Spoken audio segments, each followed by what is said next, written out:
dans sa présence, qui passe d'ailleurs sur une des chaînes locales d'ici.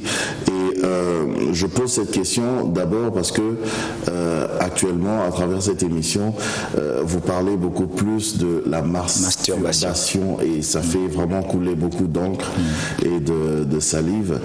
Pourquoi avez-vous choisi seulement parler de la masturbation? Parce que Dieu m'a révélé que la masturbation est un péché qui sévit dans l'Église et pas seulement parmi les païens, parce que l'émission c'est dans sa présence. C'est-à-dire les gens qui veulent vivre dans la présence de Dieu vivent dans la masturbation. Ils sont très étonnés de rechercher la présence de Dieu sans la trouver, disant mais moi je ne pêche pas, je ne commets pas l'impudicité, je me masturbe seulement, alors que la masturbation est un grand péché qui chasse la présence de Dieu. Comment ça? Parce que, en principe, il n'y a personne. Quand quelqu'un se masturbe, il n'y a pas de partenaire. Il est seul. Comment est-ce qu'il peut pécher?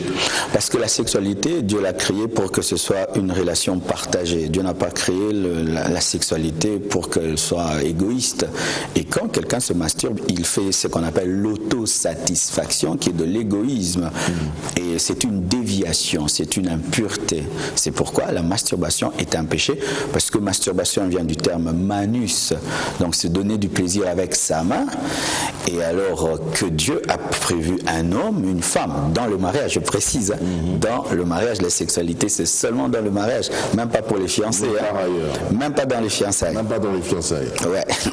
Donc Dieu a prévu la sexualité entre un homme et une femme, c'est un échange, la sexualité. Alors quelqu'un qui est dans la masturbation, il échange avec qui? Il échange avec sa main. C'est une déviation. Est-ce qu'il y a un esprit qui accompagne cela, cet acte-là? Au début, la masturbation est une œuvre de la chair, mais lorsqu'on demeure dans une œuvre de la chair, on ouvre la porte à un démon, parce que le diable se nourrit du mal. C'est comme les mouches. Les mouches ne viennent que là où il y a la saleté. Et quand quelqu'un demeure dans la masturbation, ça attire un esprit de mari de nuit, si c'est une femme, parce qu'il y a des femmes aussi qui se masturbent, ou un esprit de femme de nuit, si c'est un homme. Ça peut même amener certains au célibat. Et il y a des gens qui ne se marient pas parce qu'ils sont satisfaits par la masturbation. Et même dans le mariage, ça peut amener le divorce ou même l'infidélité, où la femme refuse d'être satisfaite par son mari et n'arrive pas, parce que quand on se livre trop à la masturbation, ça devient une habitude, et même dans le mariage, ça peut vous suivre. Votre émission, c'est dans sa présence, dans la présence de Dieu, dans la présence de l'Éternel. Alors, pourquoi ne pas parler d'autres thèmes qui tournent autour de tout ce qui concerne la vie dans la présence de l'Éternel? Vous avez choisi la masturbation. Parce que le plus haut niveau de la présence de Dieu, c'est la sainteté. Dans Ésaïe 6, lorsqu'on parle des séraphins qui criaient, ils disaient « Saint, Saint est l'Éternel, la terre entière est remplie de ta gloire ». Ils étaient dans la présence de Dieu et ils ne parlaient pas de sa puissance, ni de son amour, mais de sa sainteté. Lorsqu'on atteint le niveau le plus élevé, le zénith de l'adoration, c'est la révélation de la sainteté de Dieu. Et quand quelqu'un maintenant veut entrer dans la présence de Dieu, et si on ne lui parle pas de la sainteté, c'est un paradoxe.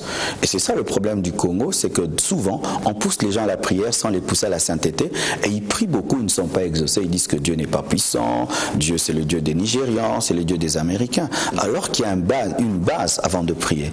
Il faut se mettre en règle avec Dieu.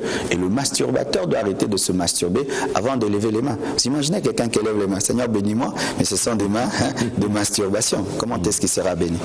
Apparemment, vous mettez vraiment un accent sur la sainteté. Oui, c'est mon message. Quand Dieu m'a appelé, il m'a dit, la même voix qui m'avait dit, Marcelo, convertis-toi.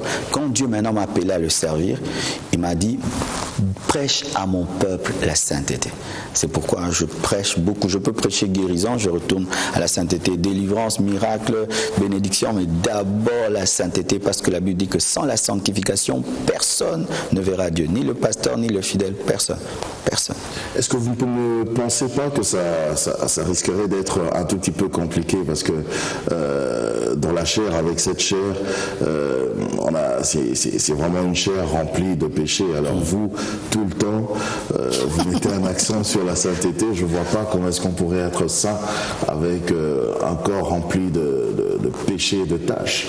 C'est ça. Jésus-Christ est devenu homme pour que les hommes deviennent Dieu. Ouais. Ok. Éclaircissez-nous. Oui, là, je pense à mon père. Mon père, quand il suit mes émissions, me dit, Marcel, tu es trop philosophe. Je lui dis, je fais l'effort de ne pas être philosophe. Sans Dieu, l'homme ne peut vivre dans la sainteté. C'est comme un léopard. Le léopard, s'il décide de ne plus être tacheté, il le sera toujours parce que génétiquement, il est tacheté. Il peut même se gratter, se frotter, il restera toujours tacheté. Et l'homme naturel est pécheur. C'est pourquoi moi, je ne prêche pas la sanctification aux païens. Non. Je prêche la sanctification aux chrétiens. Le païen, je dis de recevoir Jésus. Quand il reçoit Jésus, il a la nature divine qui lui permet maintenant de vivre dans la sainteté. Et maintenant, cette question.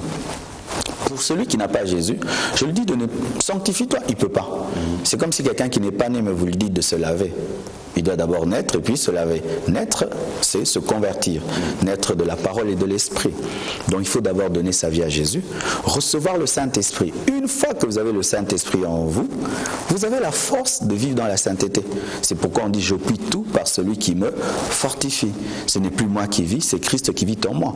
Le même Marcelo hier qui était menteur, qui était dans la pornographie, qui était dans le mensonge, qui était l'adorateur de la sape et tout, c'est devenu une autre personne. Vraiment, des fois même, je suis étonné de ce que je suis devenu. Je me dis, Jésus, qu'est-ce que tu m'as fait? Il m'a vraiment changé. Hier, je courais derrière les filles. Aujourd'hui, les filles peut-être peuvent venir. Et puis, je lui prêche l'évangile. Je dis, non, je suis homme de Dieu, Jésus t'aime et tout. Ça, c'est pas Marcelo. C'est le nouveau Marcelo par Jésus. Ouais. Mais c'est